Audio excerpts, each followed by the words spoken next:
আমি আর কোন আনাজের জন্ম দিব না যে দেশে আনাজের মূল্যায়ন হবে না, যে দেশে আনাজরা শহীদ হবার পরেও আনাজের বাবা মারা ভিখারির মতো রাস্তায় পড়ে থাকবে ব্যানার হাতে নিয়ে।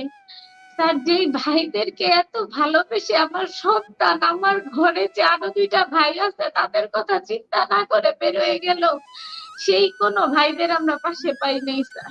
যে কবরে ওর দাদি ছিল, যেখানে দাঁড়িয়ে ও সবসময় আমার সাথে কবর জিয়ারত করতো প্রতিদিন, ওর দাদির কবরে ওকে আমি সাহায্য করি, সেখানে ওকে দাফন করা হয়। প্রিয় দর্শক, শুভ সন্ধ্যা। আজকে আমরা এমন একটা এপিসোড করব যে এপিসোডে আমরা এমন দুজন অতিথিকে এনেছি যাদেরকে হয়তো কখনোই আপনাদের দেখার কথা না,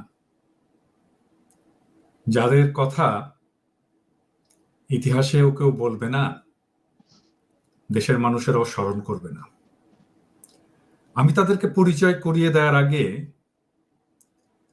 আমি তাদের সন্তানের একটা চিঠি পড়ে শোনাব, তারপরে আমি তাদেরকে পরিচয় করিয়ে দেব আপনাদের সাথে।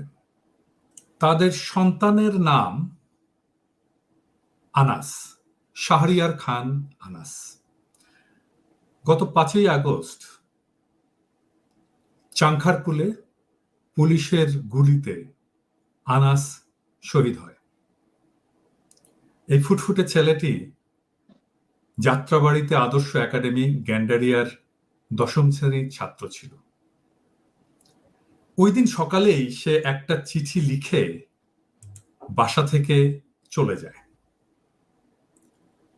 আমি সেই চিঠিটা পড়ে আজকের এপিসোডটা শুরু করতে চাই। আনাস শুধু এই চিঠিটাই লেখেনি, আন্দোলনের সময়ে সে আরো 7 পৃষ্ঠার চিঠি লেখে। এই 7টা পৃষ্ঠার চিঠি আমাদের এই বিপ্লবের ইতিহাস। একটা 10 বছরের বাচ্চা ছেলে কত চমৎকার করে এই বিপ্লবের ইতিহাস লিপিবদ্ধ করে যেতে পারে, সেটা বিস্ময়কর। আমি চিঠিটা পড়ি। আমি ঠিক নিশ্চিত না যে চিঠিটা আমি আবেগ তাড়িত না হয়ে শেষ করতে পারবো, তারপরও চেষ্টা করি। আমি চিঠিটা পড়ি। মা, আমি মিছিলে যাচ্ছি। আমি নিজেকে আর আটকিয়ে রাখতে পারলাম না। সরি আব্বুজান, তোমার কথা অমান্য করে বের হলাম। স্বার্থপরের মতো ঘরে বসে থাকতে পারলাম না। আমাদের ভাইরা আমাদের ভবিষ্যৎ প্রজন্মের জন্য কাফনের কাপড় মাথায় বেঁধে রাজপথে নেমে সংগ্রাম করে যাচ্ছে, অকাতরে নিজেদের জীবন বিসর্জন দিচ্ছে। একটি প্রতিবন্ধী কিশোর, 7 বছরের বাচ্চা, ল্যাংড়া মানুষ যদি সংগ্রামে নামতে পারে, তাহলে আমি কেন বসে থাকবো ঘরে? একদিন তো মরতে হবেই। তাই মৃত্যুর ভয় করে স্বার্থপরের মতো ঘরে বসে না থেকে সংগ্রামে নেমে গুলি খেয়ে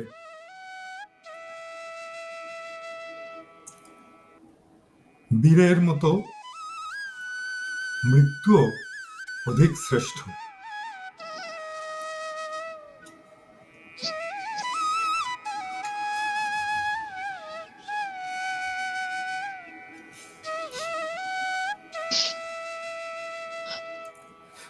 যে অন্যের জন্য নিজের জীবনকে বিলিয়ে দেয়, সেই প্রকৃত মানুষ। আমি যদি বেঁচে না ফিরি, তবে কষ্ট না পেয়ে গর্বিত হয়েও জীবনের প্রতিটি ভুলের জন্য ক্ষমা চাই। আনাস, আমাকে ক্ষমা করবেন।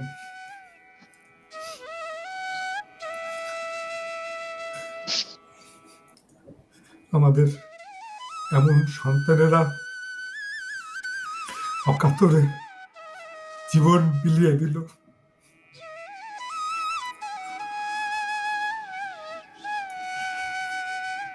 সবচেয়ে কষ্টের কথা কি জানেন? আমরা কয়জন আনাসের কথা জানি? কি সাহস, কি কমিটমেন্ট, কি বীরত্ব! যেন মনে হচ্ছিল যে সে জানে সে শহীদ হওয়ার জন্য তৈরি। আমি পরিচয় করিয়ে দিই আনাসের বাবা, গর্বিত বাবা এবং মাকে। আপনাদেরকে আমার শ্রদ্ধা। এমন একজন ছেলেকে আপনারা জন্ম দিয়েছেন,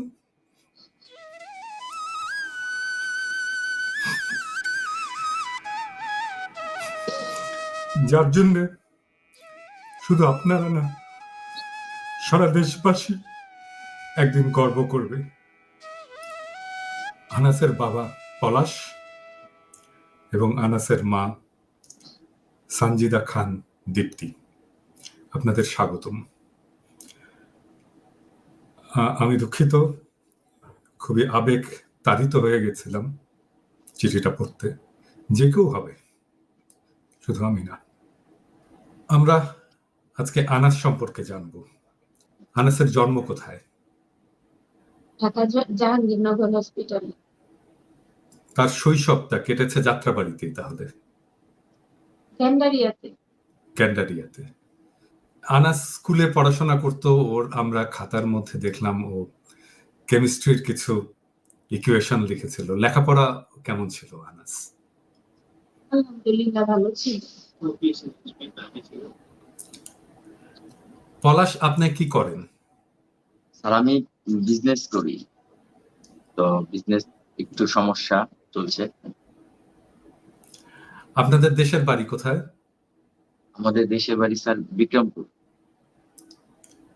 দীপ্তিরও দেশের বাড়ি বিক্রমপুরে। জি স্যার। আচ্ছা, আনাসের জীবনের এমন কোনো ঘটনা আছে যেটা আপনাদের মনে পড়ে এখন? আনাস এরকম করতো, কথা বলতো? নিশ্চয়ই পড়ে, অবশ্যই পড়ে, কিন্তু কখনো দেখে মনে হতো যে ওর ভেতরে এরকম একটা আগুন আছে? তার আমাদের জীবনের ওর নিয়ে একটা স্মরণীয় ঘটনা, সেটা হচ্ছে ওর পরীক্ষার সময় ছিল, ক্লাস 5-এ পড়ে তখন। তো ওর পরীক্ষার সময় ছিল, ও অনেক রাত পর্যন্ত পড়ছে। তো পড়ার পর আমরা বলতেছি, আমরা বিরক্ত হয়ে যাচ্ছিলাম যে তুমি রেখে দাও, 3টা বাজে, কত রাত পর্যন্ত পড়বা, তো রেখে দাও, আর পড়ার দরকার নাই। পরে সে বলতেছে না মা আমি শেষ করি, তারপর ওর জন্য আমরাও ঘুমাইতে পারছিলাম না। পরে আমরা ওর পড়া শেষ হইলো, পরে আমরা ঘুমাইলাম। সে স্কুলে সকালে যথা টাইম স্কুলে গেল, পরীক্ষা দিল, পরীক্ষা দিয়ে আসলো। আসার পরে এসে সে ঘুমাইলো। ঘুমানোর পরে ওর বাবা, আমি বাসায় ছিলাম না, ওর বাবা বের হয়েছিল। তা আমাদের গেট লক সিস্টেম, লক করে ওর বাবা বেরিয়ে গেছে। তো এখন তারপর যখন ওর বাবা ঘরে ফিরছে, ওর বাবা ভাবছে যে নক করলে তো গেট খুলে দিবে, তো সে গেট খুলে না। অনেক নক করা হচ্ছে, অনেক নক করা হচ্ছে, সে গেট খুলে না। পরে ওর বাবা ওর নানাকে কল দিল, আমি বাইরে ছিলাম, আমাকে জানাই নাই। কল দিল যে আপু আপনি একটু আসেন, এরকম আনাস তো ভিতরে, ঘরের ভিতরে, আনাস তো গেট খুলছে না। পরে ওর নানা আসলো, এসে আমরা ভাড়া থাকি, আমাদের বাড়িওয়ালাকেও ডাকা হইলো, আসলো। আসার পরে তারা সবাই গেট পিটায় ভেঙে ফেললো, ভেঙে তারপর ঘরে ঢুকলো। ঢুকার পরে যে দেখি ছেলে আমার ঘুমাচ্ছে। আর আলহামদুলিল্লাহ। আর মানে সে তার পড়া শেষ করে তারপর পরীক্ষা দিল, তারপর সে এমন ভাবে ঘুমাইছে যে আমরা তো পুরা ভয় পেয়ে গেছি যে ছেলের আমার কি হয়েছে। এত মানে গেট পিটায় ভেঙে ঘরে ঢুকা হয়েছে, সে ঘরে ঢুকার পরে দেখা যাচ্ছে যে সে ঘুমাচ্ছে। সে কতটা ক্লান্ত, সে তার যে পড়ার। লেখাপড়া করতে করতে করতে জি, করতে ক্লান্ত হয়ে জি, গেছে। তারপর আর একটু পরে তারপর পরীক্ষা দেওয়ার পরে সে ঘুমাইছে যে গেট ভেঙে ফেলা হয়েছে, কিন্তু আমরা সবাই ভয় পেয়ে গেছি যে তাহলে কি আনাসের কিছু হইলো, কারেন্ট শর্ট খাইলো কিনা বা কোনো সমস্যা হলো কিনা। তো পরে আমরা ঘরে ঢুকারও প্রায় মনে হয় 30-40 মিনিট পরে সে ঘুম থেকে উঠছে। সে জানেই না যে গেট ভাঙা হয়েছে বা এমন কিছু হয়েছে। তো এটা আনাসকে নিয়ে আমাদের জীবনের একটা স্মরণীয় ঘটনা, যে কতখানি ক্লান্ত ছিল ছেলে আমার, যে সে তার পড়া শেষ না করে ঘুমায় নাই। তার পড়া শেষ করে স্কুলে গেল, পরীক্ষা দিল, আসলো, তারপর যে ঘুমাইলো, মানে সে রিল্যাক্স, সে তার কাজ শেষ করে আসছে, করে এসে ঘুমাইলো। তো ঘুমানোর পরে তাকে আর মানে জাগানো যায়নি, এত ক্লান্ত সে, যে গেট ভেঙে ফেলছি, আমরা ঢুকছি কিন্তু সে উঠে নাই। তো এইটা একটা স্মরণীয় ঘটনা স্যার। আনাসের মৃত্যু সংবাদটা কিভাবে পেলেন আপনারা? আমি জানি এটা খুব বলতে আপনাদের খুব কষ্ট হবে, বাট এটা দর্শকদের জন্য জানা দরকার, রেকর্ড হিসেবেও আনাস থাকা দরকার। আনাস তো আন্দোলনে যাবে কয়েকদিন ধরেই আমাদের খুব বলতেছিল, আমিও যাওয়ার জন্য তৈরি ছিলাম। তো ওর বাবা অনুমতি ছিল না, ওর বাবার অনুমতি ছিল না, ওর বাবা বলতে মানে অনুমতি দিচ্ছে না, শুধু আমাদের আশা দিত যে যাবো, আমরা সবাই যাবো, একটু ওয়েট করো, দেখি কি হয়, সামনে কি হয়। তো এরকম এই জন্য আমাদের অনুমতি দিচ্ছিল না বের হওয়ার। তো যেদিন লং মার্চ টু ঢাকা ডাক দিল সমন্বয়করা, তো সেদিন আমরা মা ছেলে আমাদের এই গত মানে 1 আগস্ট থেকেই আমাদের টিভিতে নিউজ চলতো খালি এগুলা নিয়ে। আমরা ইউটিউবে বেশি দেখতাম, কারণ তখন তো নিউজে তেমন কিছু দেখাইতো না টিভিতে। তো ইউটিউবে লাইভ গুলা দেখতাম। তো ওগুলা দেখে 4 তারিখ রাত্রে জানলাম যে এরকম লং মার্চ টু ঢাকার একটা ডাক দেওয়া হয়েছে। প্রত্যেক পরিবার থেকে, ঢাকার বাইরে যারা থাকে সমন্বয়করা বললো প্রত্যেক পরিবার থেকে একজন হলেও আসতে। তো আমরা মা ছেলে এটা নিয়ে খুব বলাবলি করছিলাম। তো রাতের প্রায় 2:30-3টা তখন ওর বাবা, আমরা একটা লাইভ দেখছিলাম যে শহীদ মিনারে আপনার হচ্ছে, শহীদ মিনারে আপনার অনেক মানুষ জমায়েত আছে। তো ও তখনও বলছিল যে মা চলো আমরা এখন যাই, এখন যাই। পরে আমি বলতেছি, ওর বাবা বলতেছে যে মা কিভাবে যাব, আমরা বাবা এখন কিভাবে যাব এত রাতে, আর যেহেতু কারফিউ চলতেছে এখন তো আমাদের সেনাবাহিনীরা ওইখানে জমায়েত মানুষ হইতেই দিবে না। তো এটা হয়তো বা ফেক নিউজ, অনেকে এই ভিডিও ছাড়ে না এরকম কিছু। তো ওর খুব মন খারাপ হইলো, মন খারাপ হওয়ার পর ও যে শুয়ে পড়লো। শুয়ে পড়ার পর তারপর পরদিন সকালে, খুব সকালে সে উঠছে। প্রথমে সকালে আমার সাথে দেখা হয়েছে, আমি তখন দেখলাম যে সে মুখ ধুচ্ছে। তো পরে আমাকে আর কিছু বললো না যে আমি কোথাও বাইরে যাবো, আর ওই সময়টাতে তো স্কুলও বন্ধ ছিল, কোচিং ও বন্ধ ছিল, ঘরেই থাকার কথা। তো মুখ ধুচ্ছে। পরে আমি ভাবলাম যে প্রতিদিন যেটা করে, যে স্কুলের পরে সে সরি মানে সকালবেলা ঘুম থেকে উঠে মুখ ধুয়ে সে 2টা বিস্কিট খায়, খেয়ে পড়তে বসে। তো সেদিনও তাই হবে, ব্যতিক্রম কিছু হবে না এরকম। তো পরে আমি প্রায় ওকে দেখলাম, তো আমি ভাবলাম যে সে পড়তে বসবে। তো আমি প্রায় তখন বাজে হয়তো 9:30 কি 9:45, 10টা, যাই হোক এরকম একটা টাইম হবে, আমি এক্স্যাক্টলি বলতে পারছি না। তো পরে ও আমাদের প্রত্যেকদিন সকালে নাস্তাটা ও এনে দিত। তো নাস্তাটা আনার জন্য ওর ভাইকে আমি বললাম যে ভাইয়াকে ডাকো, নাস্তা আনতে যাও ভাইয়ার সাথে। পরে ও গিয়ে দেখে ওর রুমে ও নাই। নাই পরে আমি গেলাম যে ও কোথায় গেল, যে দেখি ওর পড়ার টেবিলের উপর ও একটা মানে এই চিঠিটা যেটা রেখে গেছে, এটা ভাঁজ করা ছিল। তো আমি গিয়ে সামনে গেলাম, গিয়ে চিঠিটা দেখলাম। দেখার পর আমার খুব মন খারাপ হয়ে গেল চিঠিটা দেখে। তো তারপর ওর বাবা শুয়েছিল, যেহেতু ওই দিন অফ ডে, ওর বাবা একটু দেরি করে উঠছে, 11টার দিকে উঠছে। পরে ওর বাবা উঠে বলতেছে যে আনাস কোথায়। পরে আমি বললাম যে আনাস এরকম মিছিলে গেছে, তো উম এরকম একটা চিঠি লিখে গেছে, আমাকেও বলে যায় নাই, এরকম একটা চিঠি লিখে গেছে। তো তখন আর ওর বাবা সেই চিঠিটা আর পড়ে নাই। তো ওর বাবা চিঠিটা রাখলো, আমাদের ঘরের একটা আল্লাহর কালামের পাশে চিঠিটা রাখলো, বললো যে ঠিক আছে, গেছে যখন আল্লাহ হেফাজত করবে। ওর বাবা রাগ হইলো না, দেখলাম যে মানে স্বাভাবিক। রাগ হইলো না যে ছেলে না বলে কেন বের হইলো বা কিছু, এরকম কিছু না। তো পরে আমার খুব খারাপ লাগতেছে, ভিতরে আমি দোয়া পড়তেছি।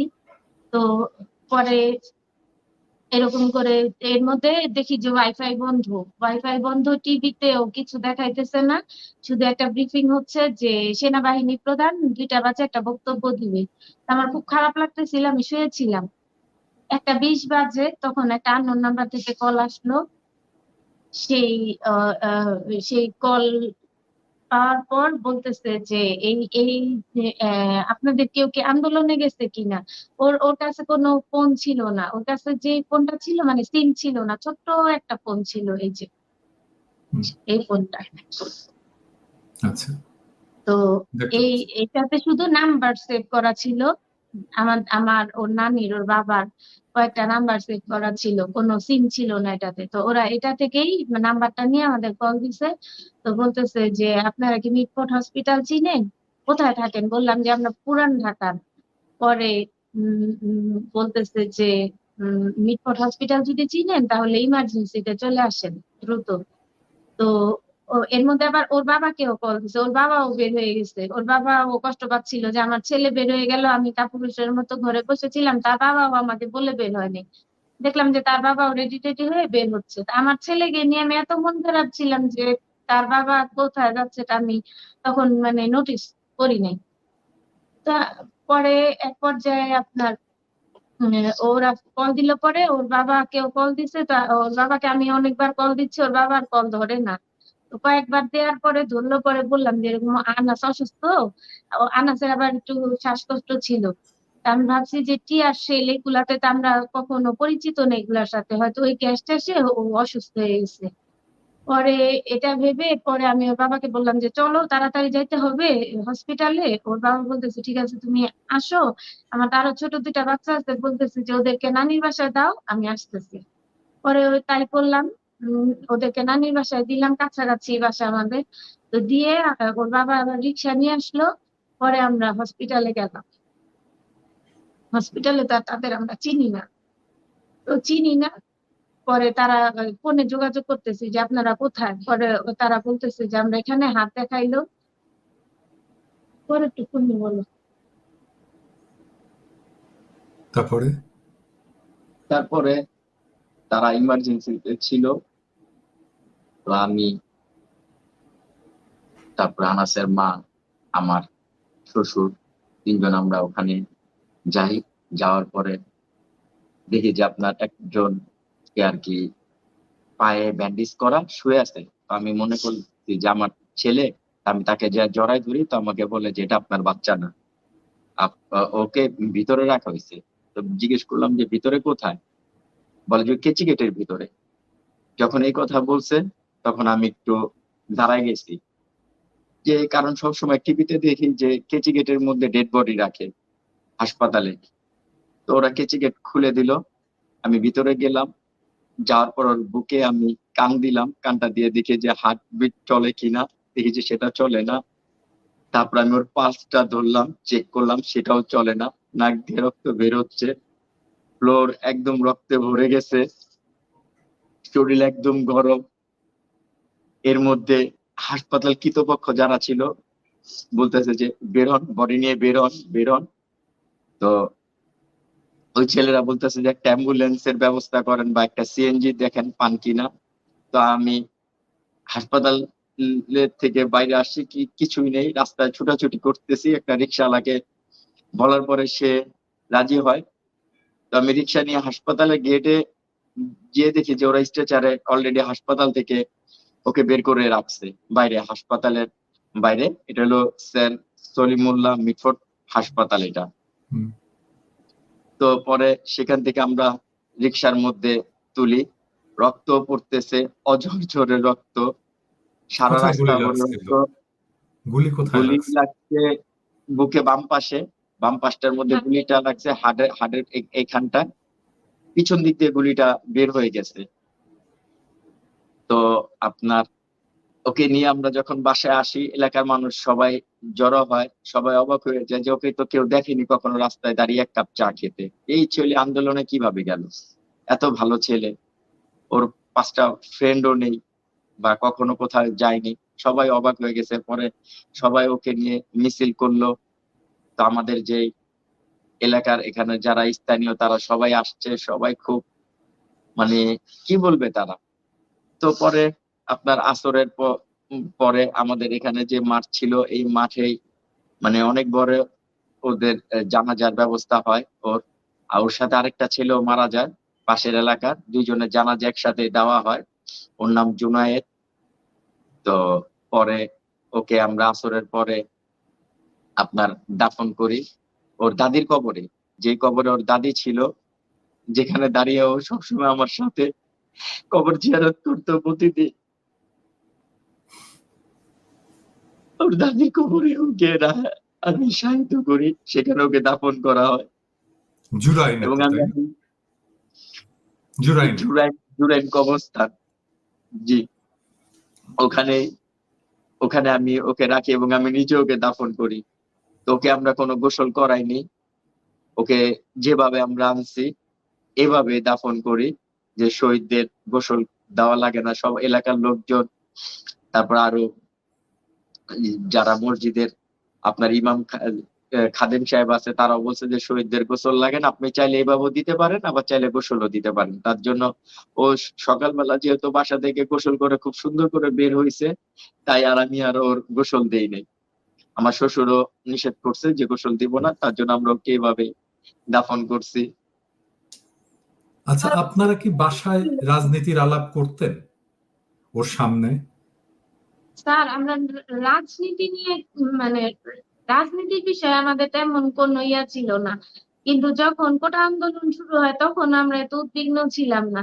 কিন্তু যখন মানুষগুলা মারা শুরু হইলো, মানে নিরস্ত্র মানুষের উপর এইভাবে গুলি চালানো হইলো, তখন থেকে আমরা খুব কষ্ট পাচ্ছিলাম।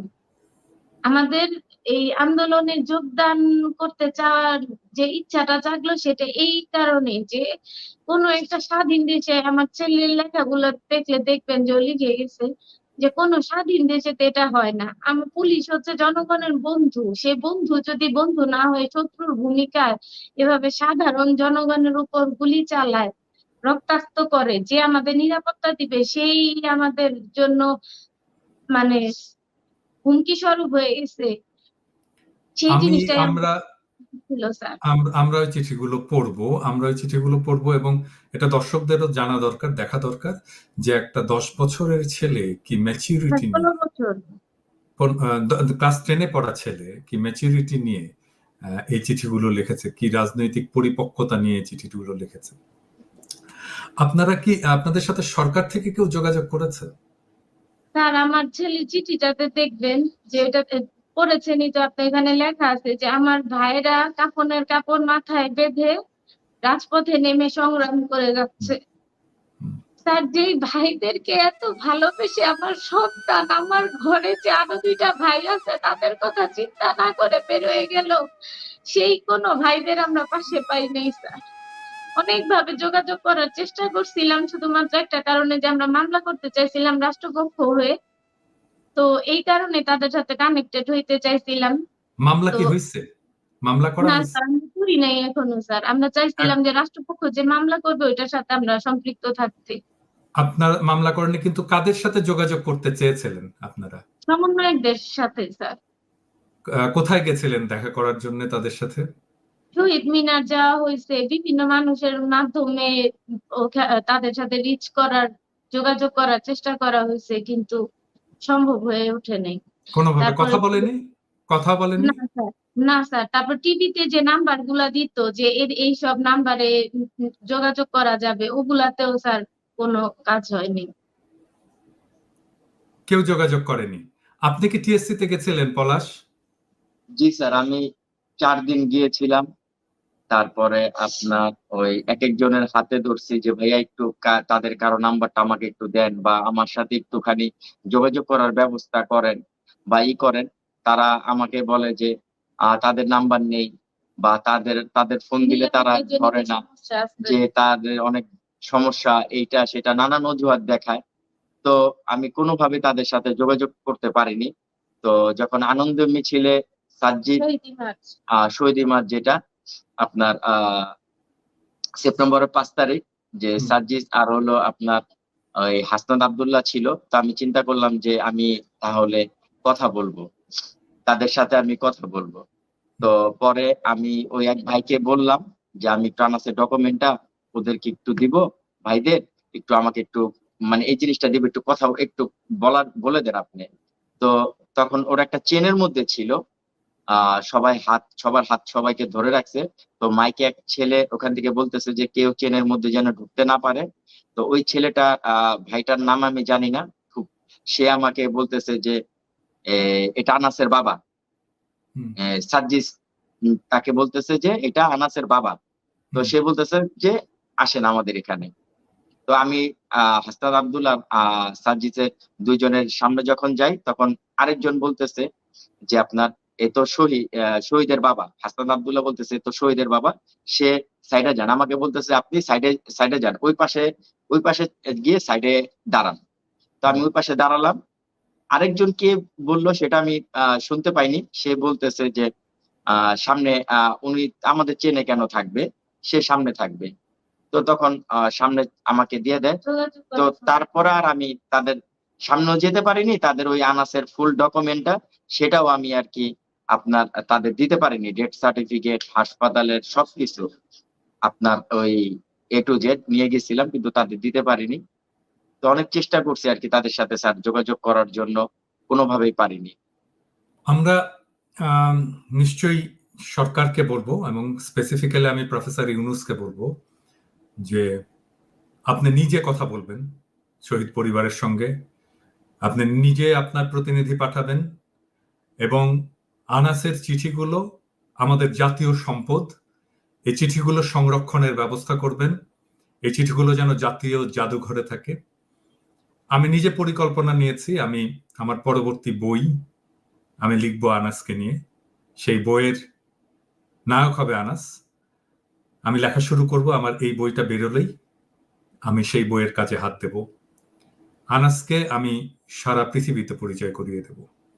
এরকম একজন মহাকাব্যিক সংগ্রামের নায়ককে আমি সারা দুনিয়াতে পরিচয় করিয়ে দেব, এটা আমার শপথ। আমি এখন আপনাদেরকে পড়ে শোনাবো আনাসের সেই 7 পৃষ্ঠার চিঠি। আমি বলবো সমন্বয়কদেরকেও, কারণ সমন্বয়কদের সম্পর্কে 7ম পৃষ্ঠায় সে কিছু কথা লিখেছিল। আপনারা দেখবেন যে এই 7 পৃষ্ঠার চিঠিতে কি দারুণ পরিপক্কতায় সে বাংলাদেশের ফ্যাসিবাদ কালীন সময়ের রাজনীতিকে সে লিখেছে। আমরা পড়া শুরু করি 1ম পৃষ্ঠা থেকে। 1 নম্বর পৃষ্ঠা থেকে আমরা পড়া শুরু করি। আজ 2024 সালে আমরা আমাদের জীবনের এমন এক পর্যায়ে এসে হাজির হয়েছি যেখানে নিজের দেশে আমরা নিজেরাই নিরাপদ না। স্বাধীন দেশ হলেও জাতি তার নিজের দেশেই স্বাধীনতা পাচ্ছে না। পৃথিবীতে হয়তো এমন আরেকটি দেশও নাই যেখানে জাতি তার নিজের দেশেই পরাধীন। সরকার তার অপকর্মের জোরে দেশের মানুষগুলোকে দমন করে রেখেছে। 2024 সালের চলমান এই শিক্ষার্থীদের কোটা সংস্কার আন্দোলনে সরকারের নির্দেশে পুলিশ, বিজিবি, র্যাব, ডিবি, সেনা সদস্য, আবার অন্যান্য দল, যুবলীগ, ছাত্রলীগ ইত্যাদি দল এই শিক্ষার্থীদের উপরে নির্বিচারে গুলি চালায়। তাদের উপরে ইটপাটকেল, রাবার বুলেট, গ্রেনেড, টিয়ারশেল ইত্যাদি অস্ত্র ব্যবহার করে হামলা চালানো হয়। হেলিকপ্টার থেকে তাদের উপরে গুলি করা হয়, টিয়ারশেল ছোড়া হয়। শত শত শিশু, কিশোর, তরুণ, যুব সমাজ নিহত হন। হাসপাতালগুলোর মর্গে রয়েছে লাশের বন্যা। এছাড়াও আহত হয়েছে হাজার হাজার মানুষ। ঢাকার মেডিকেল কলেজ হাসপাতাল রোগীর চিকিৎসা দিতে ডাক্তারেরা হিমশিম খাচ্ছেন। অনেকেই চিরকালের জন্য পঙ্গু হয়ে গিয়েছে। শহীদদের মধ্যে আবু সাইদ, মুগ্ধ, এদের মৃত্যুগুলো মর্মান্তিক অনেক বেশি। আবু সাইদকে পুলিশ অকারণে গুলি করে মারে। শহীদ মুগ্ধ বেঁচে থাকা অবস্থায় আন্দোলনকারী শিক্ষার্থীদের জন্য পানি, খাবার বিতরণ করছিল। তখনই পুলিশ তাকে মাথায় গুলি করে হত্যা করে। এছাড়াও জানালা থেকে দেখার জন্য একটি শিশু বাইরে তাকালে পুলিশ ওই শিশুটিকে গুলি করে। গুলি তার চোখ দিয়ে ঢুকে মাথা ছেদ করে বেরিয়ে যায়। এমন অসংখ্য মানুষকে পুলিশ নিজেদের অপশক্তি ব্যবহার করে হত্যা করে। তবে সবচেয়ে বেশি কষ্টের হচ্ছে এই দায় সরকার নেবে না। সরকারের মতে পুলিশের গুলিতে ছাত্ররা মারা যায়নি, কোনো এক তৃতীয় পক্ষ, জামাত, শিবির, বিএনপি, তারা নাকি এসব করেছে। এছাড়াও বিভিন্ন যে নাশকতামূলক কার্যকলাপ করা হয়েছে, বিভিন্ন স্থাপনায় আগুন দেওয়া, ভাঙচুর ইত্যাদি তারাই করেছে বলে সরকার দাবি করে। সরকার নিজেই ছাত্রদের হত্যা করিয়ে আবার রাষ্ট্রীয় শোক পালন করে, মিলাদ মাহফিল করে। পুলিশ প্রতি রাতে শিক্ষার্থীদের ঘর থেকে তুলে গ্রেপ্তার করেছে, তাদের উপরে মধ্যযুগীয় কায়দায় রিমান্ডের নামে বর্বর নির্যাতন করেছে, ছাত্রদের গণহারে গ্রেপ্তার করেছে। এইসব ধামাচাপা দিতে কারফিউ জারি করে রেখেছে দেশব্যাপী। এছাড়াও সরকারের বিরুদ্ধে কেউ কথা বললে সরকার তাকে গুম করে দেয়, কিংবা মিথ্যা মামলা দিয়ে গ্রেপ্তার করে রিমান্ডের নামে জানোয়ারের মতো অত্যাচার করা হয়। ডাকসুর সাবেক ভিপি নুরুল হক নূরকে মিথ্যা মামলায় গ্রেপ্তার করে তাকে রিমান্ডে অসহনীয় অত্যাচার করা হয়। এর একটি কারণ, তিনি সরকারের বিরুদ্ধে কথা বলেছিলেন। এছাড়াও ছাত্র আন্দোলনের 6 সমন্বয়কের মতের বিরুদ্ধে তাদের ডিবি অফিসে নিয়ে মৃত্যুর ভয় দেখিয়ে এই আন্দোলন প্রত্যাহার ঘোষণা দেওয়া হয় এবং তাদেরকে ডিবি হেফাজতের অধীনে রাখার নাম করে আটকে রাখা হয়। ছাত্ররা তো কোনো অন্যায় দাবি করেনি, তারা তাদের 8 দফা দাবি আদায়ের জন্য শান্তিপূর্ণ আন্দোলন করছিল। কিন্তু এই আন্দোলনকে একটি রক্তক্ষয়ী আন্দোলনে পরিণত করেছে সরকার। একটি জীবনের মূল্য কোটি কোটি টাকার চেয়েও অনেক ঊর্ধ্বে। সরকার কি পারবে একটি জীবনকেও ফিরিয়ে দিতে? আওয়ামী লীগ সরকার যে সময় থেকে এই দেশ চালাচ্ছে, তখন থেকেই এই দেশে দুর্নীতি, সন্ত্রাস, অন্যায়, অত্যাচার ইত্যাদি চলমান রয়েছে। সরকার নির্বাচন না করে টানা 3 বার সরকার নির্বাচিত হয়।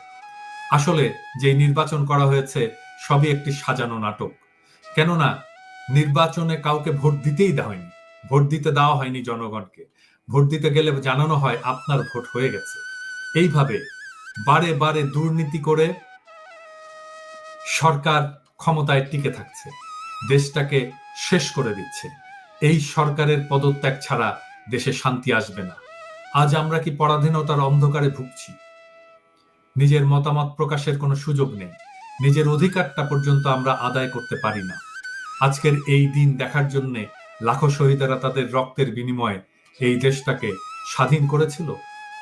এই প্রশ্নের জবাব আমি কার কাছে পাব তা আমার জানা নেই। সময় হয়েছে এখন এই পরাধীনতার অন্ধকার থেকে বেরিয়ে আসার, নিজের অধিকার আদায়ের সংগ্রাম করার। আমার তোমার একার দ্বারা কিছুই হবে না, আমাদের সবাইকে একত্রিত হতে হবে। 18 কোটি জনগণ প্রত্যেকের একত্রিত হয়ে সরকারের বিরুদ্ধে সংগ্রাম করব। আমাদের পূর্ব প্রজন্ম তাদের রক্তের বিনিময়ে দেশটাকে স্বাধীন করেছে। এবার আমাদের কর্তব্য, আমরা আবার দেশটাকে স্বাধীন করব। আমরা মনে রাখব এই দেশটা আমাদের দেশটা আমাদের গর্ব, দেশটা আমাদের অধিকার, প্রত্যেকের অধিকার। মনে রাখতে হবে, বাঁচলে মাথা উঁচু করে বাঁচব। তবুও অন্যায়ের সাথে আপোষ করব না, হোক তাতে মৃত্যু। স্লোগান একটিই হবে, আমার দেশ, আমার অধিকার, সইব না আর অন্যায় অবিচার। শেষ পৃষ্ঠায় কিছু কেমিস্ট্রির ফর্মুলা, তার নিচে লেখা সমন্বয় কি। সমন্বয় কি? কোনো কিছু অবধারিত রাখাই সমন্বয়, আর যারা এটিতে নেতৃত্ব দেয় তারাই সমন্বয়ক।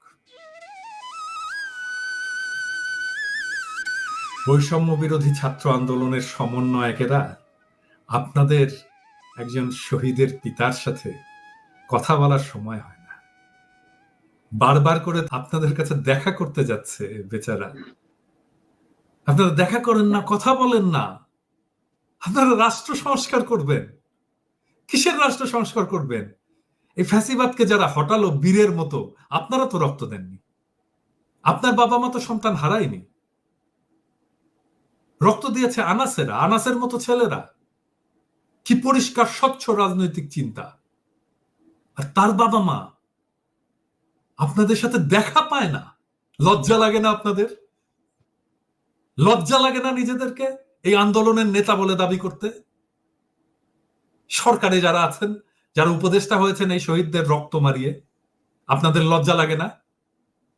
এইরকম একটা ছেলে যে চিঠি লেখে, যে জানে সে শহীদ হতে যাচ্ছে, সে শহীদ হয়, তার খোঁজ আপনারা জানেন না। ছি, ছি, কি লজ্জা। আনাস আমাদের কাছে বীর হয়ে থাকবে সব সময়। আনাসকে আমরা মনে রাখবো, সারা দুনিয়া জানবে, এবং সারা দুনিয়া এটাও জানবে যে কি নিদারুণ অবহেলা আপনারা করেছিলেন।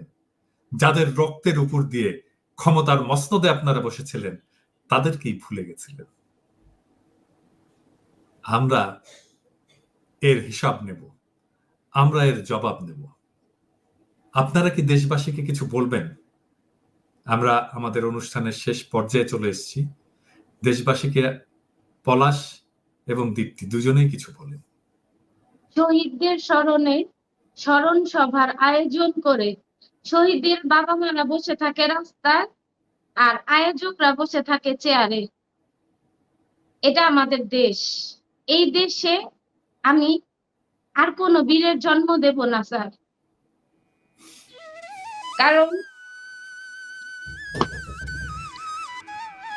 কারণ এভাবে সম্মানিত হওয়ার জন্য আনাসেরা জীবন দেয়নি স্যার। আমি এদেশে আর কোনো আনাসের জন্ম দিব না। কারণ আমার সন্তানের লাশের উপর দাঁড়িয়ে যারা আজকে সভা সমাবেশ করার মতো স্বাধীনতা পেয়েছে, পেয়ে আমাদেরকে মূল্যায়ন করে না, আমাদেরকে নক করতে হয়, আমাদেরকে ভিখারির মতো রাস্তায় যে ব্যানার হাতে নিয়ে দাঁড়িয়ে থাকতে হয়, সেই দেশে আমি আর কোনো আনাসের জন্ম দেব না।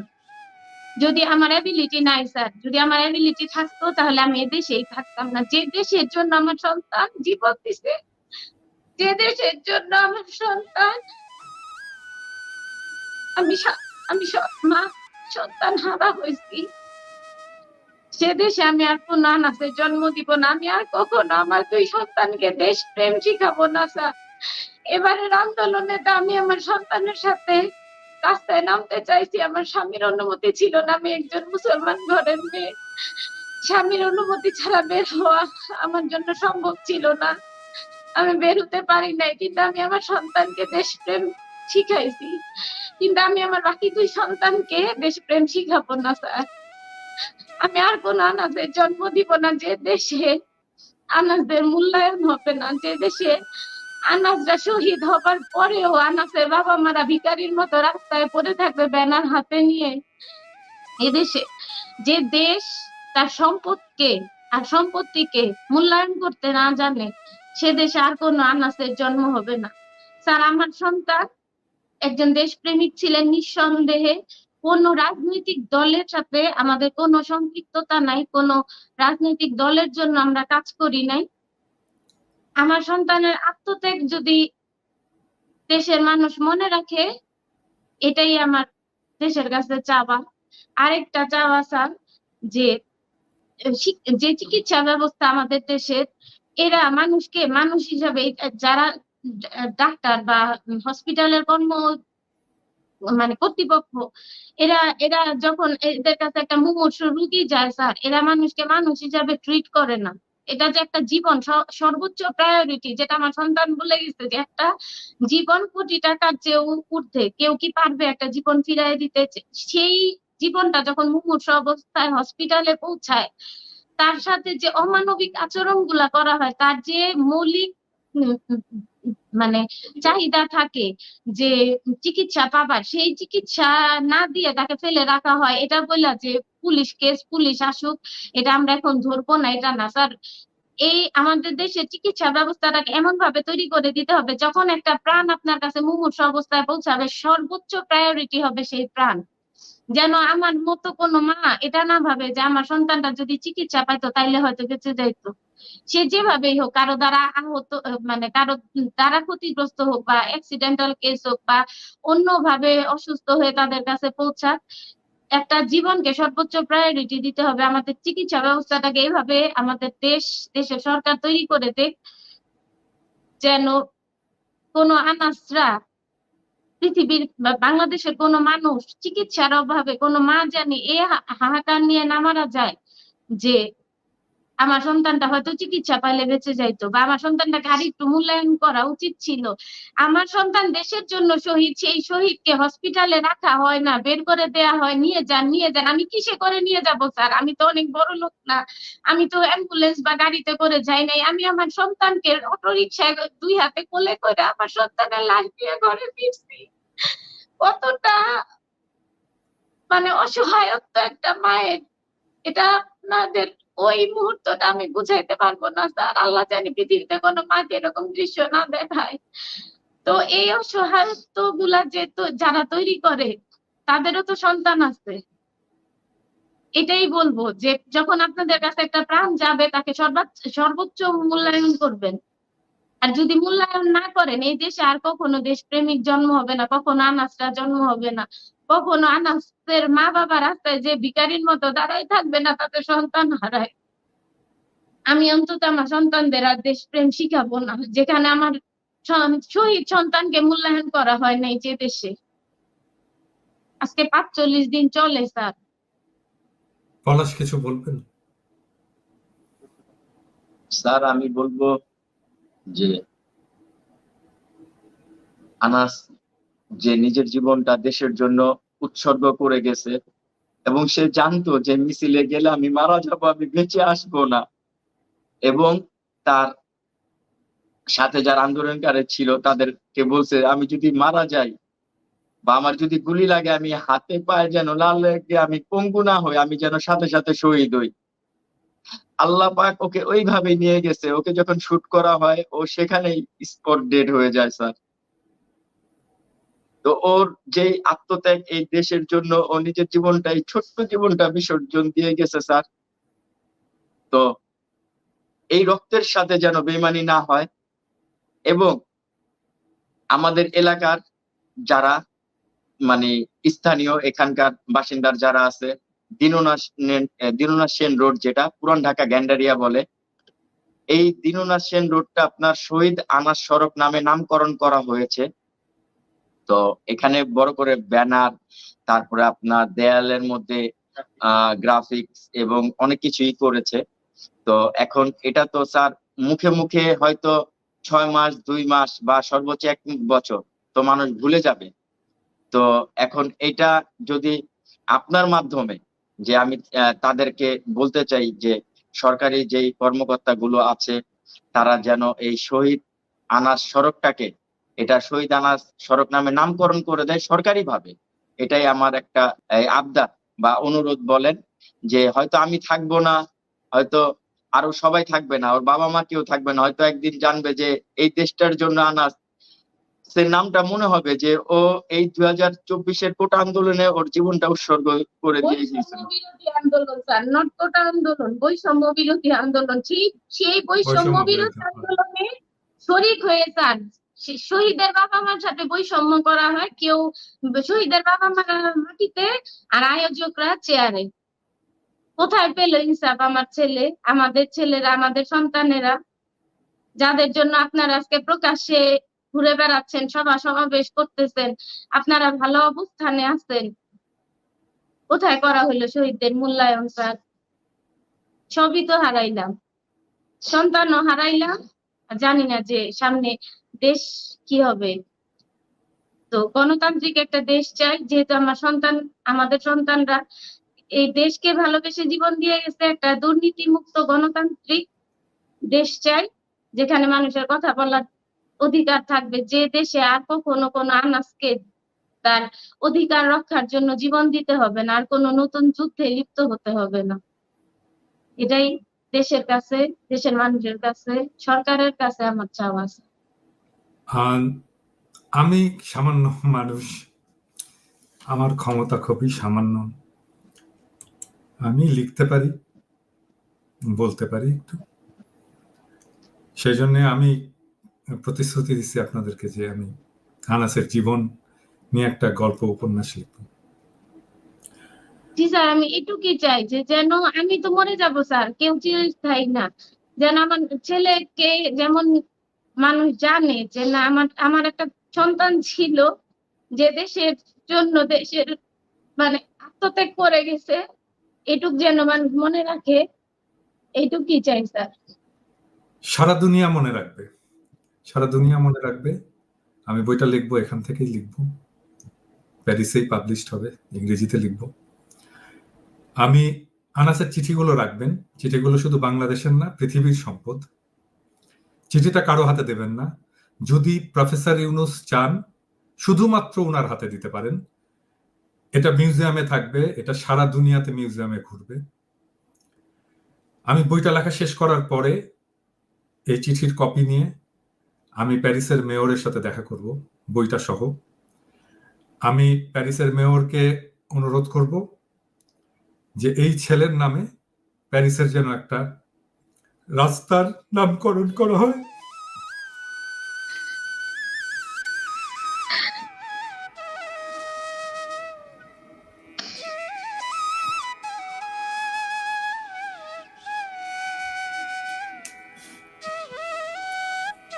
আপনারা দোয়া করবেন